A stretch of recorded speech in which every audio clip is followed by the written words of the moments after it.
Welcome to another episode of On Your Lead. I have one of my best friends, Travis Barnes. We went through the military together. He currently owns Hotel Tango Distillery. Travis, how's it going, man? Great. Thanks for being here, Thad. Long time no see, brother. Oh, man, thank you for setting this up and for having me out. Yeah. I wanted to dive in. I think what you've done since the military and even in the military is very impressive. I'd love to just unpack that with you a little bit. Just dive into it. If you could, let's go back to where it all started. What got you to join up and join the Marines? I think, like a lot of guys, I graduated high school in 2001, started college that fall, and then a month in, 9/11 happened, and it changed my life in so many ways, but I felt the calling, I guess. 2 weeks later, I dropped out, listed in the Marine Corps. Took a few months to get the processing and all the paperwork done, but luckily they had one slot left in the infantry, and I happened to get that spot. Okay. And you went, how did That's you what the recruiter told me. You got one spot left as an 0311. You lucky bastard. Yeah, you got it. Yeah, that's good. So how did you end up over, because we first met on night watch on some Humvees that we had just got. How did you end up over at 1st Recon? Again, I think it was timing and luck. I went through boot camp, went through SOI, and took the NDoc for Recon there with Gunny Barrett, and got pulled over, got put into a team right away, and they said, you don't have time to go through BRC right away. You're going to get some OJT first, and yeah, that was it. Task Force Tonka. Task Force, that was one hell of an OJT, and for anybody that doesn't know on-the-job training, but that's one hell of a drop in. So you had Gunny Barrett put you in through an NDoc? Yep, so 2 days at SOI, just nothing but ruck runs and swimming basically. And it started with 25 guys, and I think 4 of us made it through, and it was Dotson and McCoy were 2 of the other guys with us that made it. And then they said, all right, you're all going into a team, you're going to get as much training as you can and trial by fire. So again, luckily I was put with some great NCOs, some great leaders that took me under their wing and just really taught me how to be a Marine and be a Recon Marine. Man, that's incredible. I love your history. So we did one deployment to Iraq together, and then if I remember correctly, you were in a different unit back for your second deployment? So yeah, we switched out platoons. I stayed in Alpha Company, I did 2 tours with First Sergeant Bell and that whole group. Went back after the first tour, went through BRC, went through SEER, and then it was an immediate regroup. I mean, it was a return and burn, so it was basically just back to schools, and then they said, all right, we're going back over, boys, load up. And the entire battalion, 1st Recon, went back over again, but you guys went out on the MU. Went out of the MU, and then we came back from the MU, and then you guys went pretty much and turned around and went right back again, because right after I got out, 1st Recon went back again. Wasn't that correct? Yep. So I came back home after my second tour, went through jump school, went through FAC school, forward air control school out in Yuma, and then another shooting course. And they said, get back over there. So we went back over and spent another 9 months in Fallujah and Ramadi bouncing around. Man, and I heard that was one hell of I talked to quite a few people, that was one hell of a pump. That third trip. You did, on your third trip, you were a team leader? Yep.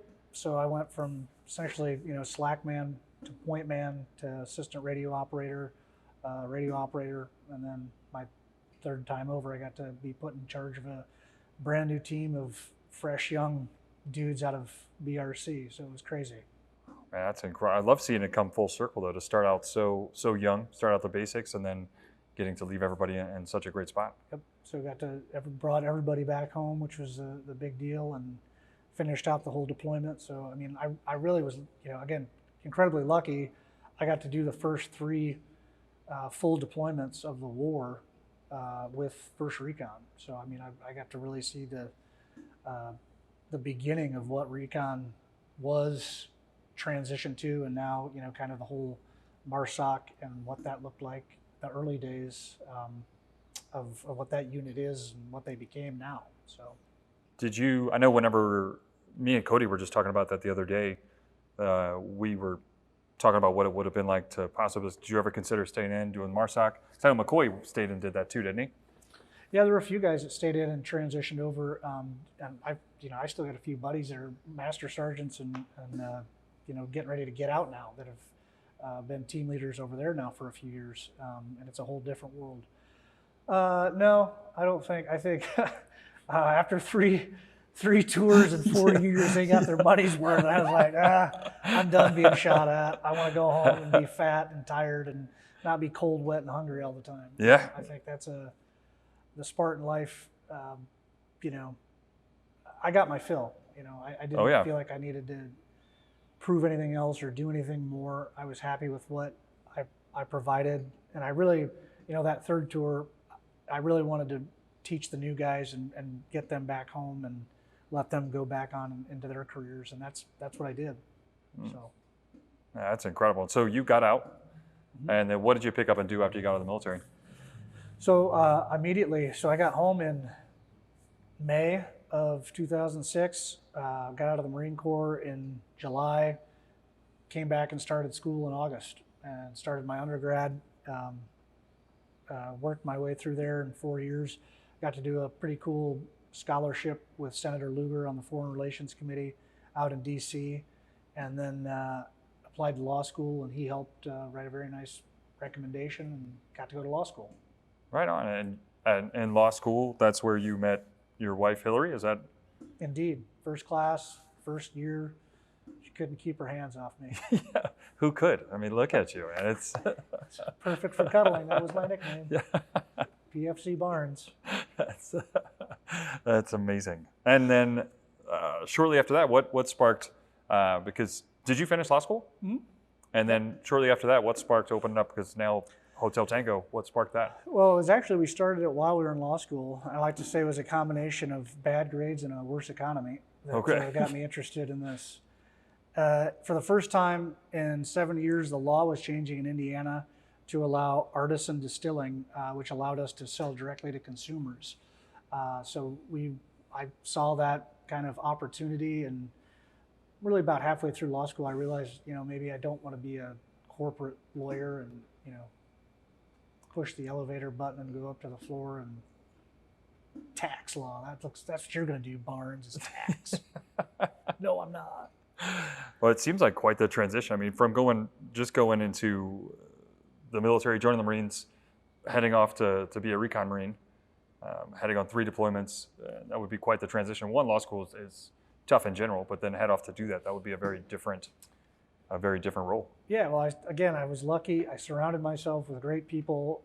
I had great friends and family and a great support system, I would say, around me that always saw my potential and really pushed me to continue to do better. And that goes back to the Marine Corps with you guys. It was always you wanted to be better because you wanted to be like the guys ahead of you, like you and Cody and all the guys that were there for a year longer than us. So the guys we looked up to. So I always kind of kept that as a mantra going forward, is keeping mentors and people that I want to be like always pretty close to me. Who would you say is a mentor in your life right now?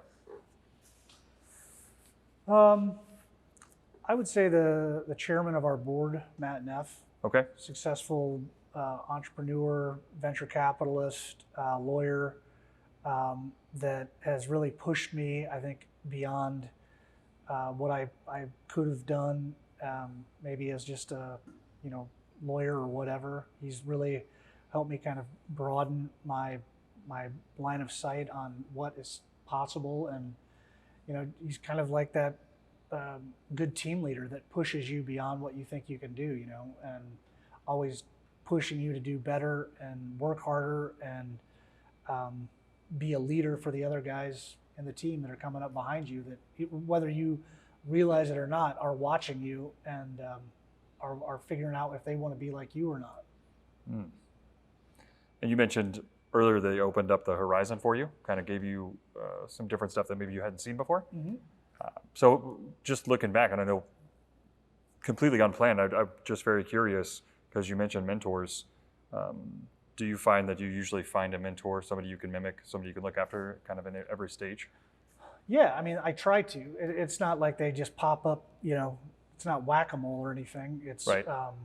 But you kind of see that spark in somebody's eye, and that feeling like they're trying to take you under their wing a little bit. Mm-hmm. And when you see that or feel that being offered up, I mean, that's where I take the opportunity to jump on it and try to, attach myself to that person and pick the best parts of them that I see as valuable tools. Matt was he was the first guy that really bought into the company. He was one of our first investors, and really helped guide us through some of those fledgling moments of entrepreneurship and starting a new company, raising capital that I'd never done before. I didn't know how to go out and raise money. I didn't know how to build a culture. I feel like he helped me really transition out of the mindset that everything had to be built like it was in the Marine Corps. Mm-hmm. That there's great tools from the Marine Corps, but I think I almost relied on it too heavily. That when you go in the Marine Corps, the culture is everywhere around you, 360 degrees. Like you follow. You're hungry, you're going to follow guys to the chow hall, and you'll get there eventually. Where here, there wasn't that. It had to be built from the ground up, and that, it wasn't just learned through osmosis. I mean, we had to communicate that to everybody within the company on what the culture is, and that, one of his famous lines is, "Culture eats revenue for breakfast." So if you don't have, a good, healthy company culture, you're going to die on the vine because people are not going to want to follow you. Yeah, I absolutely love that. Culture eats revenue for breakfast. Correct. And I 100% believe that. And I love that he said that. And I mean, that really sparked a big piece of the name change for, the Victorious Veteran Project over to On Your Lead was really to find a mentor. So I love that we really organically made it over into this direction of just talking about finding a mentor, finding somebody, because it's tough to know. And I love your analogy of if you jump in the chow hall line, you're gonna find the food, but that's not the way out in the civilian world. No. That's not the case at all. I think that's a very hard transition. It was for me, at least, of having that camaraderie, having the guys that you trust with your life, to really being out on your own and not having those guides in front of you to kind of tell you where to go and how to act and the right way and the wrong way to conduct yourself. Yeah. Well, I think that can be a tough thing for a lot of people because I don't think they really prep you for it. I've heard inkling people talk about it, people mention it, how you're always kind of told what to do in the military. But when you get out and you don't have that, it can be different if you don't know what to expect, if you don't know where to head next. So I love the whole comparison of finding a mentor or finding a point man in the case of this podcast. So absolutely. Man, I absolutely love that. And if you think about, actually, and I want to pick your brain too, where are you at right now? Hotel Tango, just so that anybody has, because I don't think we even talked about it yet. And yeah. I think everything you've done up to this point is really amazing, but you're basically living the American dream right now. I really am. Yeah. I'm the luckiest guy you've ever met. I mean, it's pretty incredible. Tell us about Hotel Tango. So yeah, we're a combat disabled veteran-owned distillery. We're 8 years old. We make 9 products. Our core products though are our bourbons and our whiskeys. You see behind us.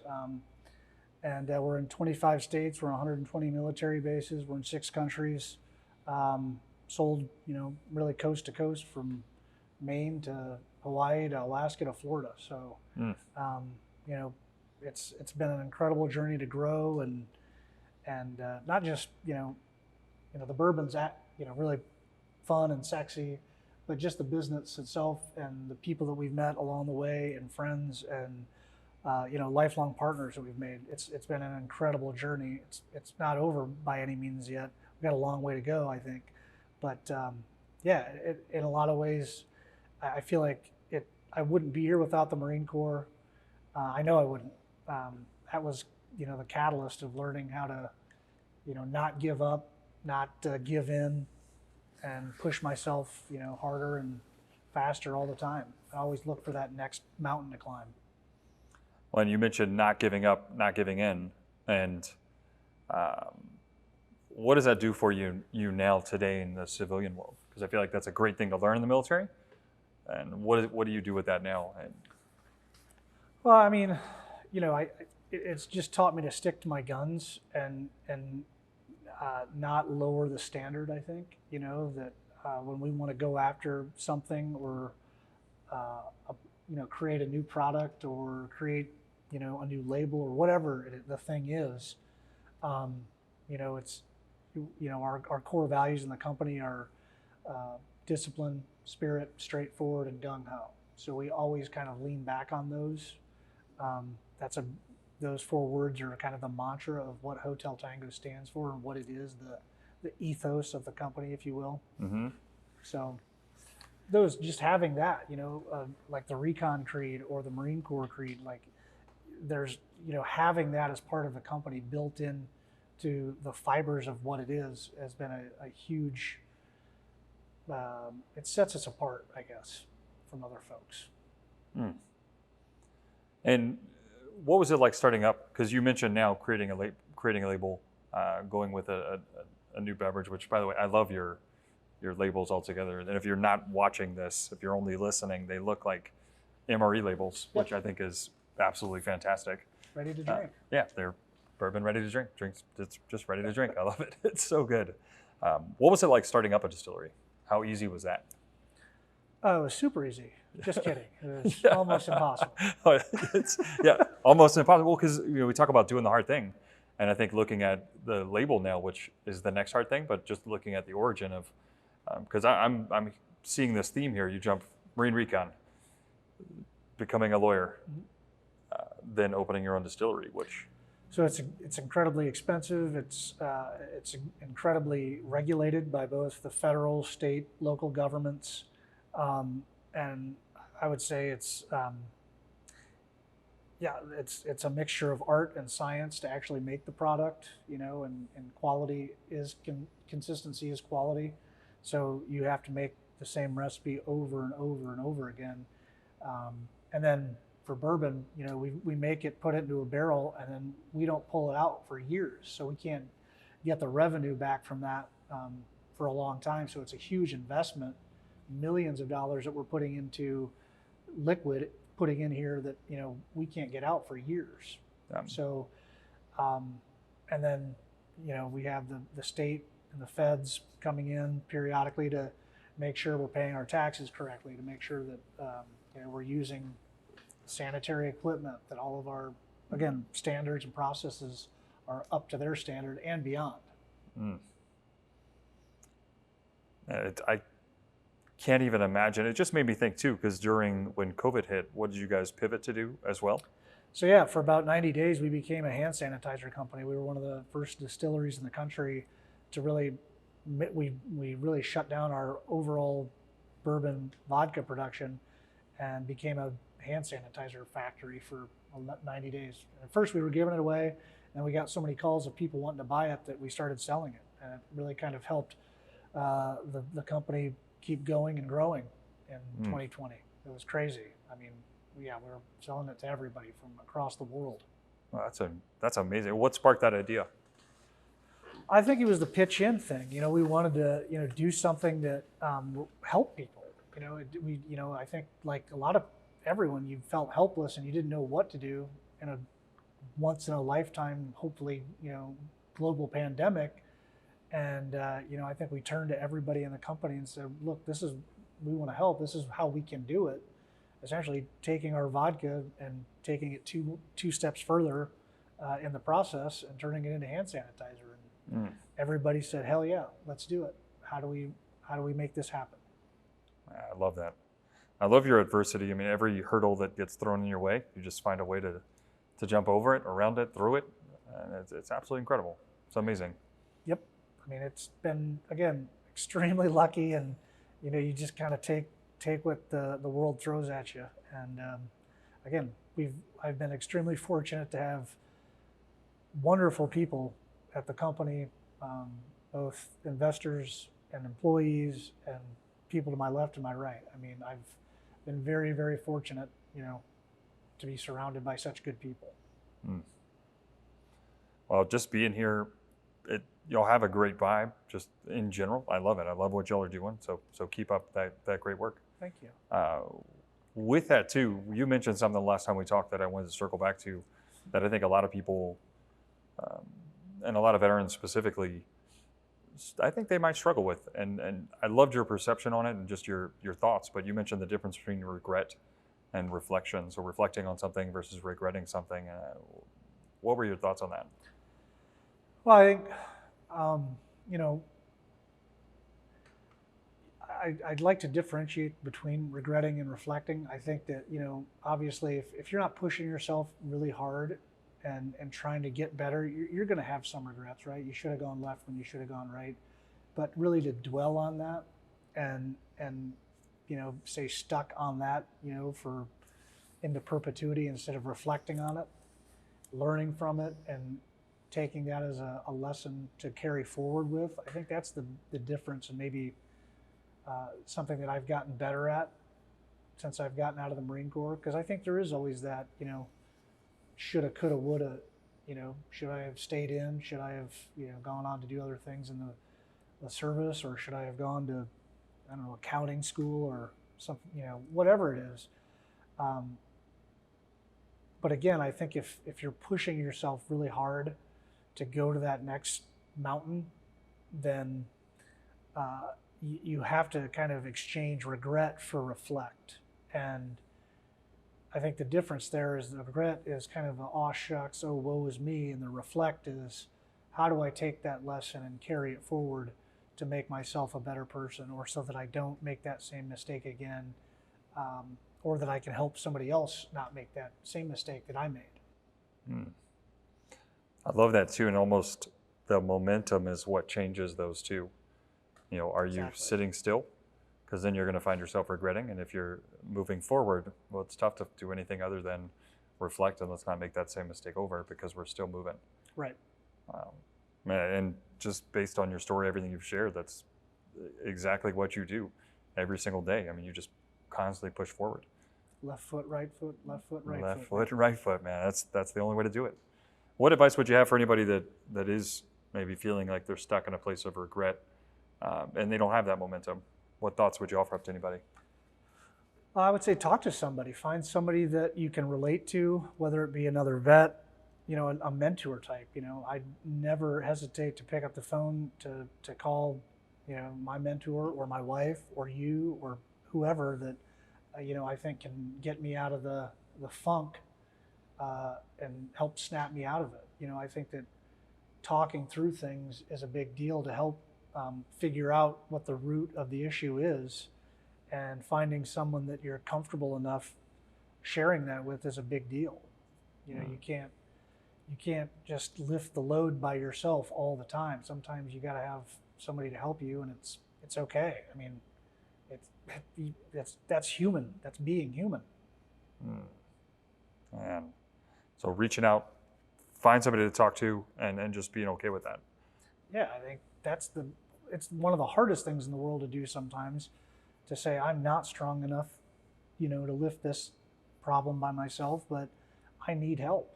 And that in of itself is a huge deal. You know, that is a sign of strength to say, to admit that you do need help, whatever it is. And so I love that you're talking about finding a mentor, and I actually did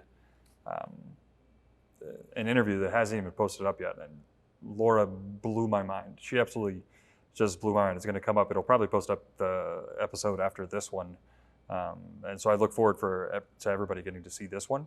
But she mentioned that the one thing that she loved was getting to be around her and her husband's friends, because her husband, who's in and deployed with all of his friends, he would always then start talking about it. And I kind of picked her brain a little bit with it, and she said that she never knew what to ask him. But anytime he was around his friends, they would just talk. But she always wanted, and it blew my mind, because I would always put it on other people that, well, you should ask. Like, just ask me and I'll talk about it. I'm open to talking about it. And as it relates to finding a mentor or opening up to talk to somebody, I think it can be really difficult to open up and talk to anybody because you don't want to be that person that's talking about something that maybe somebody else does. What thoughts do you have with that? I couldn't agree more. I think it's extremely hard to talk about my specific experiences in Iraq because it's not usually an icebreaker that you want to open with.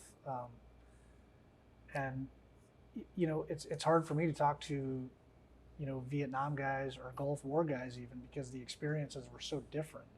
But I agree. As soon as I get around you guys, we don't necessarily talk about, you know, the bad things or the, you know, the traumatizing things. It's Right. it's the funny and inappropriate things that we got away with Yeah. when no one was watching. Yeah. And you know, the things, you know, how we, you know, I can't go too far into it. No, yeah, we never did anything inappropriate. But it is that the comfortability that it immediately comes right back, like flooding back over you. That you know, those common shared experiences that are so hard to relate to anybody else that was not there. I think is the difference. So if you can find that person outside of that group or even within the group that you can, you know, share some of the struggles you're going through or you know, aspirations that you want to go attain, like you should absolutely try to go out and not fear finding that person.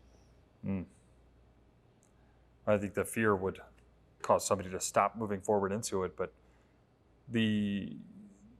what my head keeps spinning with is thinking about, so here I am not mentioning anything because I don't want to. What if that person on the other end is just not saying anything because they don't know what to ask, but they really want to know something? And it's really been wrapping my brain around, and I haven't found an answer for it yet, but I've really been enjoying living in that space of, you know, because what if that person was dying to ask something and just wanted to know? Because I think we could agree that one thing I don't want to do is be that guy that's talking about, oh, let me tell you about sniper school. Let me tell you about recon school. Let me tell you, because then you're just, you know, nobody wants to be that person. And yet, if somebody really wanted to know, I would love to share it, just because. But if they don't know what to ask or they don't know what to say, then they also get by like I get validated for not sharing something. You know, I'm not going to be that person. Yet they don't get the gift of being able to ask. Because I remember back when I still actually think about people like you hearing your story. I love it. I love hearing your story. But because I'm asking or because I know what to ask, I do. And I think it's a really, it's a weird juggling match to try to figure out how to open that up. It's a fine line between, you know, oversharing and kind of wearing it on your sleeve, I guess. And I do this all the time between speaking in generalities about, I was in the Marine Corps, I did 3 tours, but I don't get it's pretty superficial. Most of the time I do not get intimate about my experiences with somebody unless they were also there at the same time or they were in my unit or, you know, they're asking genuinely and respectfully about what actually happened. And most people, I think, are afraid to ask, you know, about our experiences over there because I think they expect them to be bad experiences, traumatizing experiences that, you know, you got to be careful what you're asking for from guys like us, I guess, about how much do you really want to know and look behind the curtain. Yeah. Kind of thing. Well, and I could see the fear as well, and it makes me circle back to Laura and what she shared of just not knowing what to say, and so that I think both of those would be perceived as not asking, which could be fearful or just not knowing what to ask. And I'd love to ask you, and how many people have you shared with any experiences at all from the military deployments in your life outside of somebody that you're in the military with? Like, have you shared it with your wife? Yeah. Okay. And again, I think she's genuinely curious, respectful, and wants to know, you know, the experiences that make me who I am. And that was such a huge piece, you know, my formative years of becoming who I am today. And it wasn't just, you know, I was in the Marines. She wants to know, well, what did you do in the Marines? What happened in Iraq? What did you see? What did you experience, and how does that make you feel? Hmm. I love that you share that with her and that she's asking those questions too. Yeah. I often wonder, I thought, how am I going to explain that to my daughters, when that time comes, if they're interested, I hope they are, but at the same time, I wonder how much do I want to really share and what's appropriate and not appropriate. Right. Yeah. What did you come to? I don't know. Luckily, they're only 3, the oldest, so I've got some time to figure it out before I think the tough questions will come. But someday, hopefully, we can, if they're genuinely interested and want to know, I'll hopefully be happy to tell them. I love that you share that. And so finding a mentor, finding somebody to talk to, actually jumping in and communicating, no matter who it is. Yeah, you got to push. I mean, I tell my folks, it's not my mentors. It's not Matt's job to pick up the phone to call and ask me questions. It's my job to, be a pain in his butt, a little bit of, hey, how would you handle this situation? Should I have done this? Could I have asked that? Those kinds of things that really, and I think that there's a part of, people want to have that. I like when people ask me, what my opinion is on how things could have gone, the kind of that after action report or that pregame, what would you do in this situation? What are the landmines that you would avoid before you go in and talk to negotiate a deal? But again, I think you have to have that, that spark to go out and do it, because if you don't, they're not necessarily going to know that you need that help or that you want that feedback. Again, it's that give to give kind of thing. Yeah. Well, and I love how you just said it's not his job to pick up the phone to call you, but then you also followed it up with, anytime somebody's calling you to ask your opinion, your advice, you're usually more than happy to give it as well. Yeah. But you're waiting for that call. I'm more than happy to help people avoid landmines, because I know how bad they suck. And sometimes you don't know that they're out there. And again, all it would have taken was, me to pick up the phone and call and ask somebody, and they said, oh yeah, don't do that, Trav. Yeah. Thanks. I won't. Do you find, I was just going to ask you, do you find that you usually dabble and make a mistake? Or do you usually just trust people and don't do what they say not to do? It depends on the situation. It depends on kind of the layout of the battlefield in front of me, I guess. What, sometimes absolutely 100%, and sometimes I'm just all piss and vinegar and I'm gonna go my way and damn the torpedoes kind of thing, and go with my gut. And sometimes it works out, and sometimes I get bit in the ass. And old Matt's there to go, told you so. Told you.